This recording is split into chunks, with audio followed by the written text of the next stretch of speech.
आजच्या क्षणाची सर्वात मोठी अपडेट लाडकी बहीण योजनेसंदर्भात 1500 दोन वेळेस लाडकी बहिणींच्या खात्यामध्ये जमा होणे सुरू झाले।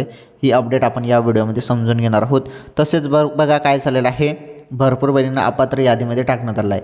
त्यांचा काही दोष नसताना आता काहींजोड कार नाही, कार नसताना पण त्यांना योजनेमधून अपात्र करण्यात येत आहे की यांच्याजवळ कार आहे असं म्हणून त्यांना अपात्र करण्यात आलं आहे। परंतु या महिलांची माहिती आता शासनाकडे पाठवण्यात आलेली आहे। तर या महिलांची माहिती शासनाकडे पाठवण्यात आलेली आहे आणि शासन आता या बहिणींचा हप्ता सुरू करणार आहे अशी माहिती मिळत आहे। जवळपास 8000 बहिणी होत्या ज्यांना अपात्र करण्यात आलं होतं, काही कारणास्तव म्हणजे चुकीच्या पद्धतीने अपात्र करण्यात आलं होतं, त्या पात्र असून त्यांना अपात्र करण्यात आलं होतं। तर काही टेन्शन नाही, आता या बहिणींचा हप्ता पुन्हा सुरू होईल कारण त्यांची माहिती शासनाकडे पाठवण्यात आलेली आहे। ओके, ही अत्यंत महत्त्वाची अपडेट होती। लाडकी बहीण योजनेसंदर्भात अशा नवनवीन अपडेट पाहण्यासाठी सर्वांनी व्हिडिओ लाईक करा, चॅनल सबस्क्राईब करणे, या व्हिडिओला शेअर करा।